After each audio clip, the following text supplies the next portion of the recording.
It is Tuesday, August 26, 2025. Welcome back to another edition of Baseball Today presented by Mountain Dew. If you're looking for a refreshing citrusy kick this summer, go and grab a Mountain Dew. Chris Rose still taking his son to college. Brady, Chris, Michelle, what's up, guys?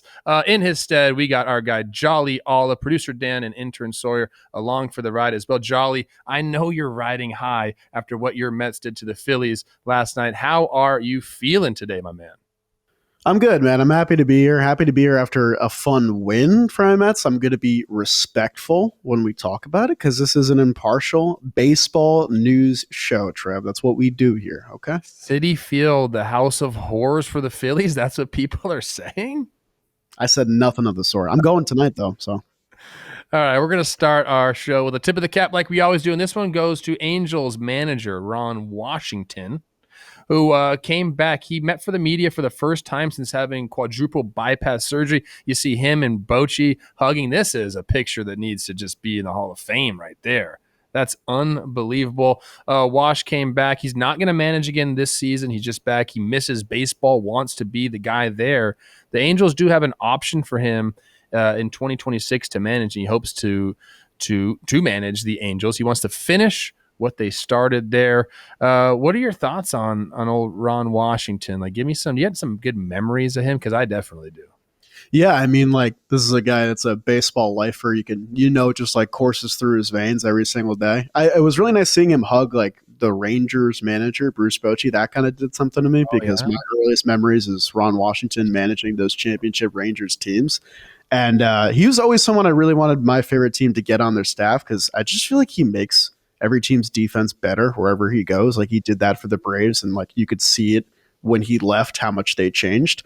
He's just one of those guys you can't really quantify his value to a team. And I'm very happy he's healthy, and I hope we see him again next year. There's two guys that like are defensive whizzes around baseball. It's Ron Washington. Everybody does his pregame routine now, like every single team, and it's Bobby Dickerson. Who's he with right now? I'm not sure. Orioles or Phillies? I don't think it's Phillies. We'll have Dan check that out. He was with the Phillies when I was there.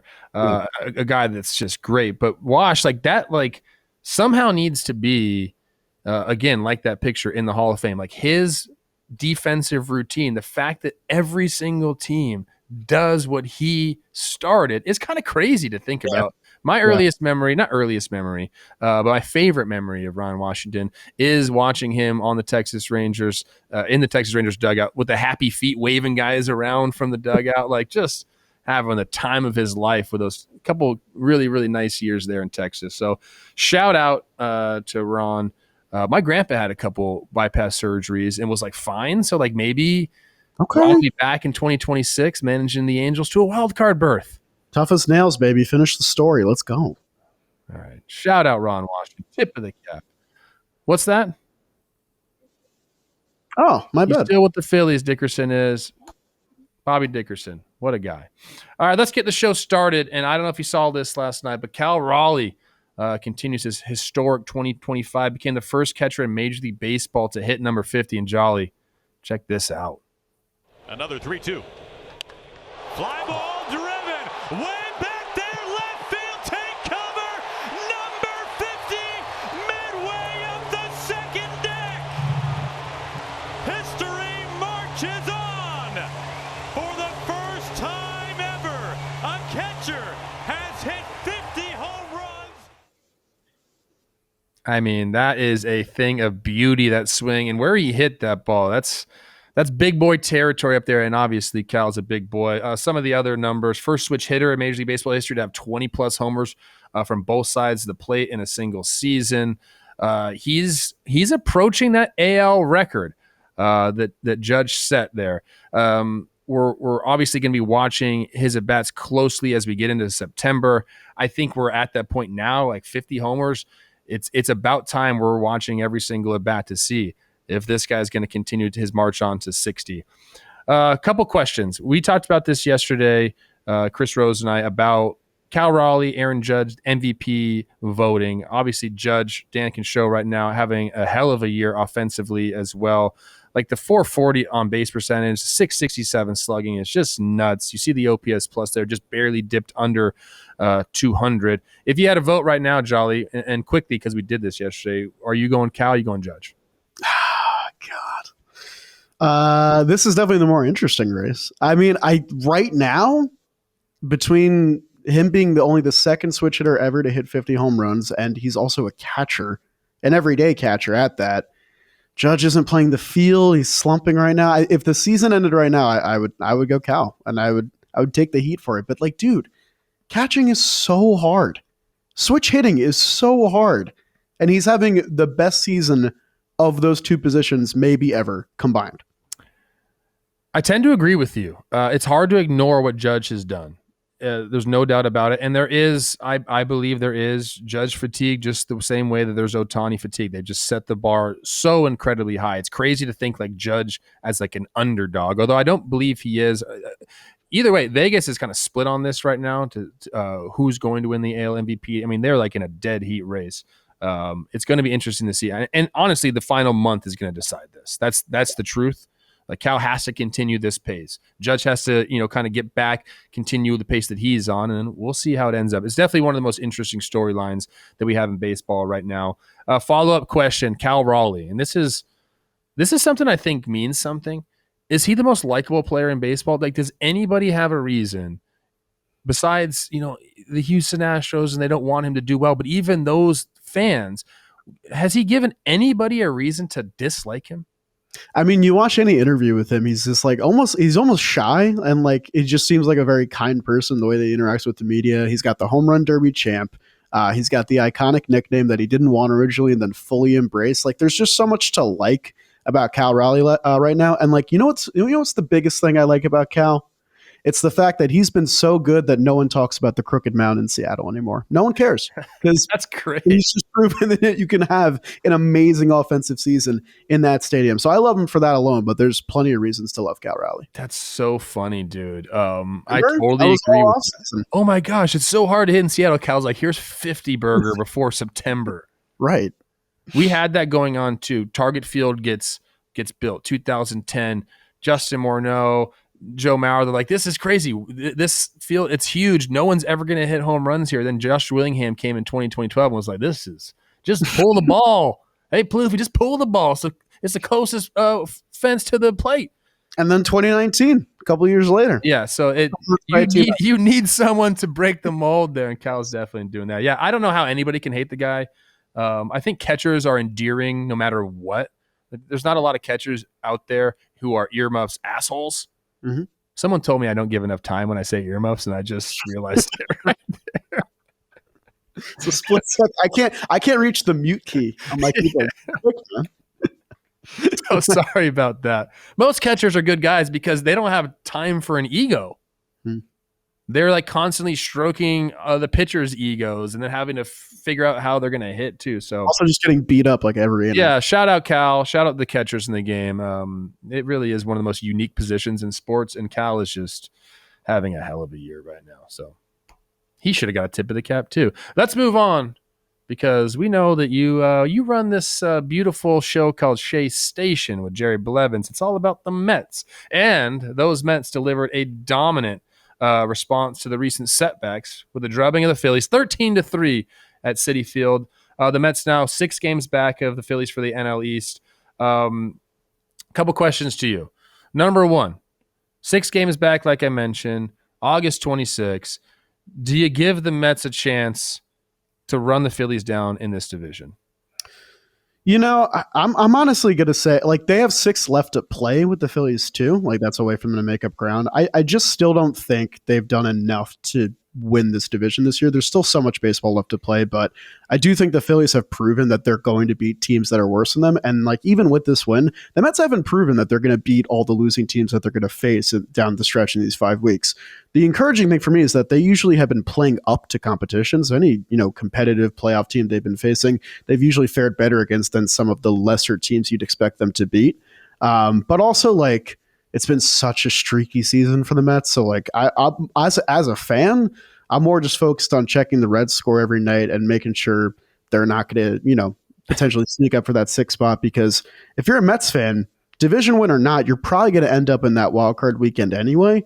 And I do think this roster is well equipped for a 3-game series. It's when you get to that 7-game series with their starting pitching that things get a little hairy. Yeah, that's definitely going to be something to watch for the Mets, how they handle their starting pitching, who steps up for them. Can somebody come and be the savior? This game wasn't without a little bit of drama. We saw Alec Bohm pointing out to center field. He said there was something distracting him. It ended up being a microphone that was adjacent to the center field wall.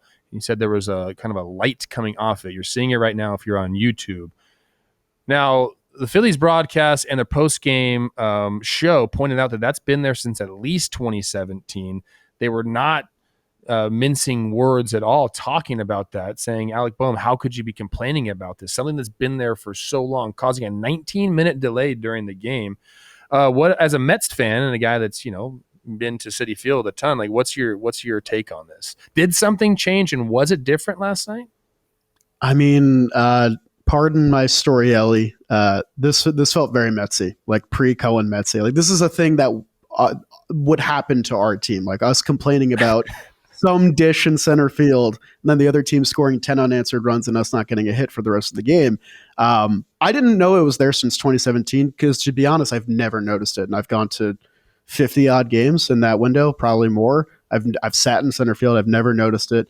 Bohm wasn't alone in this. I think Brandon Marsh was also saying something to the umpire about it as well. So it wasn't like a Bohm only thing, but the juxtaposition of complaining about it, this 20-minute delay, you get it removed, and then your team doesn't get a hit for the rest of the game against the bullpen that's been struggling like decently for the past couple of weeks here. It definitely didn't look great for the Phils. And whatever they removed, it seemed to help the Mets offense a little bit. So. Yeah, especially after you hit into a double play, you're mad, you point something out, and then you're right. If the Phillies would have came back and just went gangbusters and scored a bunch of runs, Alec Bohm would have been on his soapbox being like, I told you guys. But now it's a bad look for him. No doubt about it. The only thing I could think of is, with like the LED lights that every park has now and all the different like kind of closer light shows and homer light shows, like maybe some of the lights have moved and there's a glare off of it. But again, this is, I don't think so. Maybe more will come out about this as the stadium, the people who manage the lights of the stadium might have something to say about it. But I think you're right. I think if you don't get hits after that gets removed, I don't think it's the lights or the reflections problem there.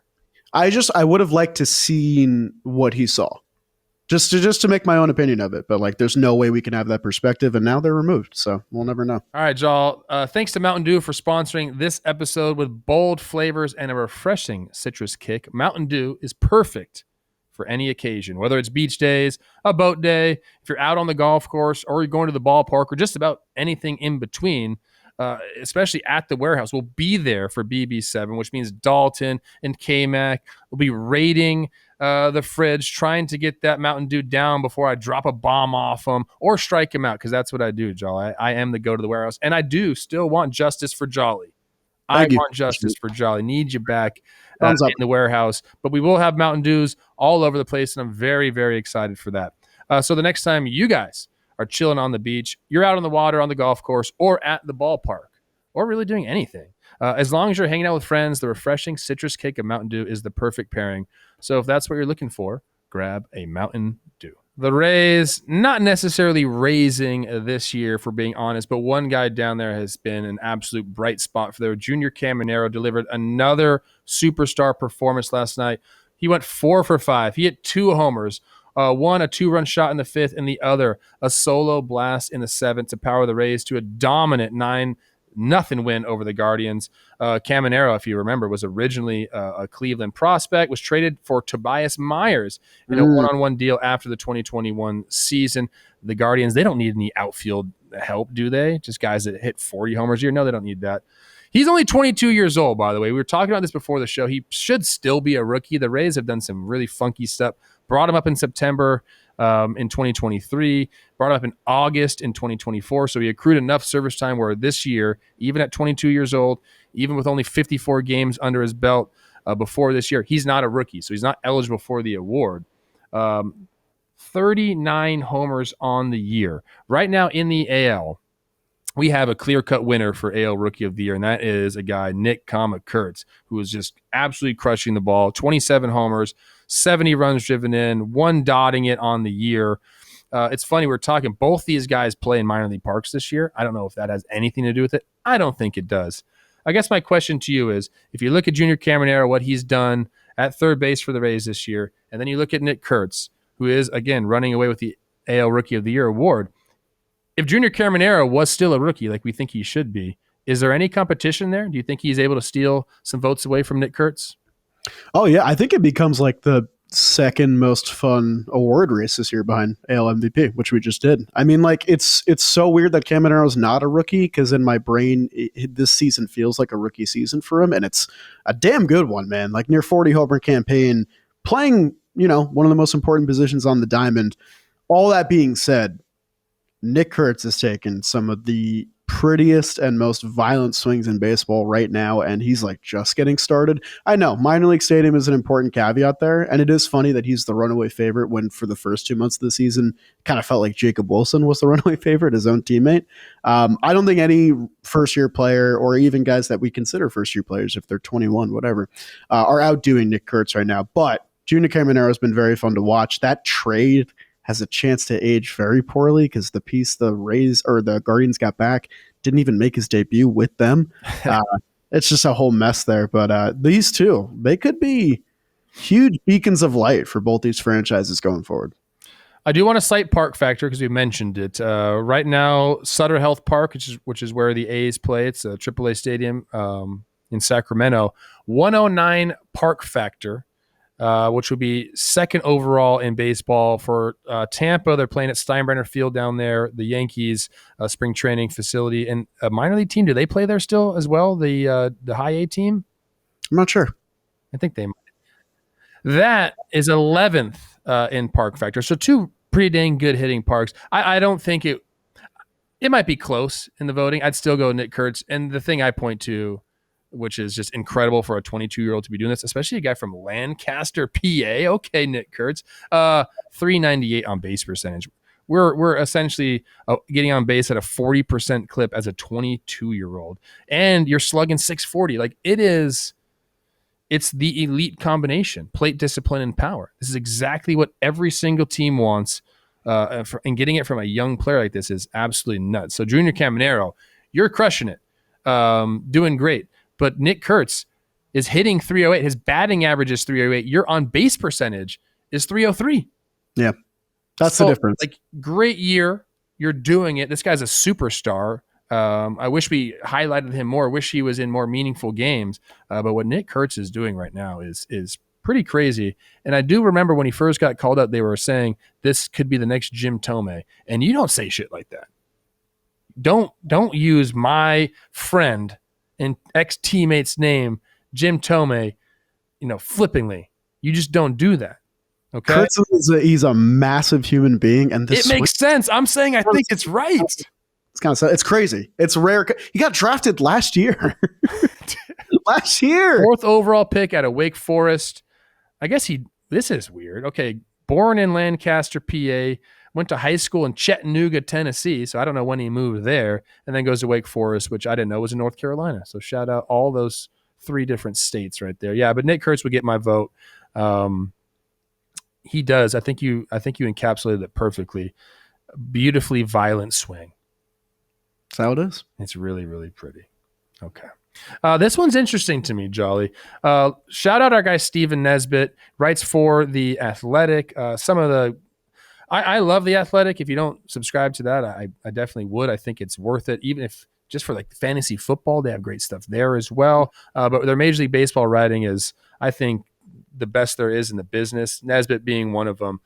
He had an article talking about 2025 being the year of the southpaw. Currently, among the top 7 qualified ERA leaders, 5 of them are left-handed pitchers. Skubals at 2, Crochet's at 4, Matthew Boyd at 5, Andrew Abbott at 6, and Christopher Sanchez at 7.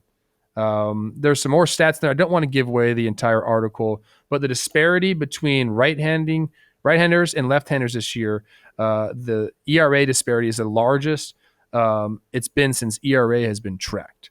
Wow. So I'm going to throw something at you. Then I have some stuff to say about this. Do you think this is a trend that'll continue? And I guess why do you think this has happened this year?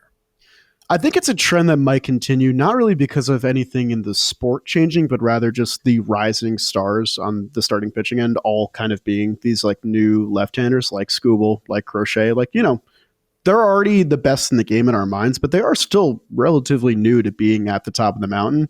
I think it's just baseball kind of being beautifully random in the way that it is sometimes. Like I always think back to 2021 where we got 6 no-hitters in the span of like 3 months, and then we didn't see one for like a year after that. And that's just how baseball can be sometimes. Sometimes you have these ebbs and flows of record-setting or, you know, game-changing things happening, and then they come and go. I also think it's partially because a lot of the right-handed starting pitchers that we know as elite guys in the game have endured some kind of injury. Like we just lost Zach Wheeler for the year. Corbin Burns, we lost to Tommy John earlier in the year. Those are usually guys you'd see bare minimum top 10 for ERA, and that's where we expect them to be.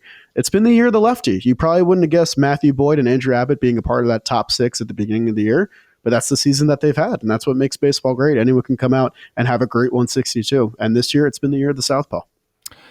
I have a few takes on this, Charlie. I think for the most part, because most of the population throws right-handed, when you grow up, like you're just seeing right-handed BP throwers. Like that's what you're seeing. Like you just don't see people throw from the left side very often. That goes from your parents throwing to you.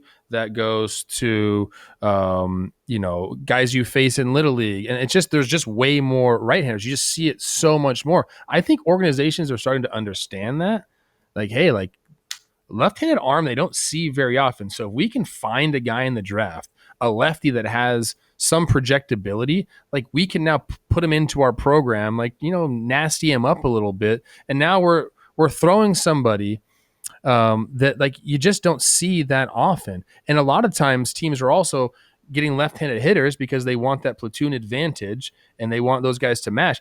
The left-handed hitters obviously struggle against left-handed pitching. You can even get them out of the freaking lineup if you just throw a left-hander. Like that's like gamesmanship, which is crazy to me. Like I'm way on the fence of your lefties need to face lefties, even if it's at the detriment of some wins early on in the year or maybe, you know, a win probability added. Like they need to see lefties, because are you going to want to pinch hit for them during the playoffs or later in the year? You probably don't want that. You'd rather have your guys in there. So I think there is a little bit of that, like the scarcity aspect of lefties. And teams figuring out if we get a guy that can just kind of like throw cheese that's lefty, we could fix them. And all of a sudden you're seeing something you haven't seen very often. So I think that there's an aspect to that as well. As far as this year, yeah, I do think there are some guys who are just kind of like breaking the mold a little bit. Like Garrett Crochet is filthy. The thing that's really fun for me are guys like Matthew Boyd, guys like Andrew Abbott, who are just kind of figuring it out, you know, not throwing 98 miles an hour. It's been a treat to see. I always love facing left-handers. Yeah. I always love facing that because I just feel like I saw the ball longer. I saw it earlier out of the hand. But here's my advice for our young players. Find somebody that can throw you BP left-handed. Like I know it's probably hard or easier said than done, but if you're a left-handed, if you have a son, or maybe you're listening to this and you're, you know, 10, 12 years old, do we have that listeners? Do we have that age group? We can check the back end. I don't think we do. If you know a 10 or 12-year-old who's a lefty, tell him to find someone that can throw him BP left-handed. Ryan Braun, his dad throws left-handed. So he grew up exclusively facing left-handed batting practice, which is insane. That's an anomaly there. I would highly recommend that to anybody that has a son, or if you're left-handed, like find somebody that can throw to you left-handed so you don't have to get pinch hit for no reason whatsoever. 2% of Jam Baseball viewers age 13 through 17. Okay. 13 through 17? What are these people doing? Stop watching Mr. Beast. Is that cool? Is it Mr. Beast still cool? You did great, Trev. You did great there. Thanks. That was good. Okay. Good reference. I don't know. It's go read the article. Shout out Stephen Nesbitt. I don't really know what else there is to say about it. I always love facing lefties. But there is something to that. Like you don't see them a lot. Give me more crafty lefties, man. Give me more Andrew Abbotts every year. I love watching that guy pitch. I do too. And why are lefty swings so much prettier than right-handed swings? As Jolly. Comment down below. And as I am, not with it anymore, I'm almost dang near 40. Jolly, I just did a chemical peel on my face to look younger because that's what you have to do. I feel like I didn't even notice today. Didn't even notice a thing. You look shiny. I look good, but this is the thing. First 2 days, great. Next 4 days, I'm going to be peeling like a snake. Get you off the camera. Not very attractive. Speaking of unks like me, I just became unk status. A lot of people have been saying that online. Max Scherzer dominates the Twins. 5th win, lowers his ERA to 3.82 in his age 40 season. Yes, the Blue Jays crushed my Twins, took Joe Ryan up top a couple times, whatever, but Scherzer is doing it. My question to you, Jolly, is which veteran pitcher, which unk in the league is having the most surprising 2025 season in your mind? That's a great question, Trev. Shout out Max Scherzer. Another nice start. I didn't have that one working out for the Jays, but he's been really nice for the lower end of their rotation. I am going to go a different way, though. And I had serious doubts about this guy, not only taking the ball this year, but being effective while he did it. I'm going to go with Clayton Kershaw. Which is weird because he's one of the greatest pitchers of all time. You expect him to be good, but age 37, made only 7 starts last year. Last year kind of looked like the beginning of the end for him, and I thought maybe we get a retirement tour season or something this year. We all knew he was going to get his 1-year contract with the Dodgers, but so far this season, very quietly, 16 starts, 83 and a third innings, a 1.2 whip, a 3.13 ERA, which is good for a 133 ERA plus, 33% better than league average. He got clowned a little bit for that all-star nod because it was kind of like a commissioner's choice or whatever they phrase it as. But towards the end of the year, he's looking like he was worth that all-star nod completely. He's been quietly one of the better pitchers in the National League. And the Dodgers have needed that really bad because the entire story for them this year, outside of guys slumping like Mookie Betts, has been starting pitching injuries, starting pitching length, starting pitching woes. Clayton Kershaw has not been a part of that problem, and he's 37 going on 38. He's been incredible, very reliable as of late for the Dodgers. I've been asking this question to anybody that'll listen to it. What do they do when the playoffs come around? Is he getting a start? I think he has to, right? You think so? Maybe if it's a 5-game series or if they use 4 pitchers, I would say yes. I don't think he. You're going to go Blake Snell. Sure. I think Tyler Glasnow gets a start. I think it's those two. Yamamoto. Kershaw. I'm not pitching Ohtani, I don't think. Why? It hasn't been that great, and I don't want him to get hurt. He's looked just fine. I think they might piggyback those two. I think that might be like a combo thing. Yeah, 3 innings from each of them. I think Kershaw might get open. Are we general managers now? We should be. Yeah, basically. Everyone knows this. I'm close to the situation. Kershaw, Highland Park High School. It's him, Matthew Stafford. Those are the 2 guys that everyone knows. Scotty Scheffler. Yeah? Right now, looking like maybe the 2nd greatest golf run of all time. I heard from don't quote me on that. There's probably some other ones I don't know about. Producer Bobby Golfs on Talking Baseball said this is the greatest run since Tiger. And I believe him. He watches. Again, I don't know the complete history of golf, but it's one of the greatest runs that a golfer's ever been on. Highland Park High School. Another one, baseball related. Chris Young. Tall Chris Young? Tall Chris Young. Tall Chris Young. Insane. Yeah. Insane. So shout out my unk friend, Matthew Stafford. I'm not going with Kershaw or Chris Young because he doesn't play anymore. I'm going with the guy who is just still at maybe having sneaky the best year of any pitcher in baseball. We can talk about that, right? He's going to get Cy Young votes. Yeah. Yes. Aroldis Chapman, 37 years old. I love Cuban ball players. That is my thing. Give me 9 Cuban ball players. I'm winning the World Series, no doubt about it. This is his 15th full season in the big leagues. He's got a 106 ERA. His whip is now under 0.7. It's 0.686, 3 homers on the year. Some of the stats, bro. 51 innings pitched, 71 strikeouts. It's what he's doing right now. It's incredible. And anybody could have had him signed a 1-year, $10.75 million deal. Trevor, he still got it.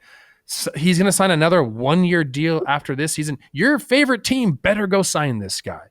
It's worth the chance. Even if this guy falls off the face of the earth next year, the fact that you're going to get a chance at a season like this, dude, this is nuts what he's done for the Red Sox. It's worth the shot. When was the last time Aroldis Chapman gave up a hit? Oh gosh. Like I said, it's like he gave up 2 homers. He's given up 1 homer since May 6th, I believe. Yep. And he's given up 1 hit since July 23rd, which is over a month ago now. The past month, 10 2/3, no hits, no runs, 4 walks, 11 strikeouts. That's not. I had it up combined. Here, let me get it right now. Combined base runners. Okay, so we have 24 hits. No, this is not it. This is not it. 21 hits and 14 walks. So we have 35 base runners. 35 in 51 innings pitched. He struck out 71. It's crazy. ERA plus. What's that whip? What's that whip? 0.68. Hey, that's so good. Best ERA plus of his career. Best whip of his career. Close, or it is his best ERA of his career full season. When he got traded to the Cubs, he had a lower, like 101. But as a full season, this is the best ERA he's had. Age 37 season. Unk still got it, Jolly. Damn, he's having his best season. Arguably. He's gonna get, like, what's Cy Young voting? Where's he at? Give me top 5. Give me top 5. If he keeps it up at this pace, why not? I think it might be. Shout out to all the unks out there. Shout out to myself. I'm an unk. That's just the bottom line, guys. Which is better than being Gramps. What's after unk? What's after unk? Gramps. Yeah. What? Gramps is after unk. Fuck. Or Pops. You could be Pops. Yeah, I'd rather be Pops than okay. Unk, I still, like, they're still cool. I think when I hit like age 14, I started calling my dad Pops. Teddy won't even give me a hug anymore. It's like not in front of his friends. Do you want to talk about it? It hurts, Jolly. Just wait. It hurts. Let's do another half hour. We can just talk about it. The other day, yeah, my daughter and my son slept over, and I don't like that. I'm not a sleepover guy. Like, right. I don't trust people. Sure. It just so happened that the 2 families they were hanging out with, I trust. Like, they're like the only 2 families I trust with this. You got to be cool. What happened? Olivia and I were in the house solo with our dog, and it just didn't feel right. Immediately, she's like, "We should have another baby." And I think it's crazy, man. A lot of our listeners know what I'm talking about. So, anyways, shout out all the youngs out there. Shout out Jolly Olive. You're always just a ray of sunshine when you come on the show, especially after you guys crushed the Phillies the way you did last night. So it was a competitive game. It was good. Thank you very much. For Jolly Olive, producer Dan, and intern Star, I am Trevor Plouffe. We will see you tomorrow with Chris Rose back on Baseball Today.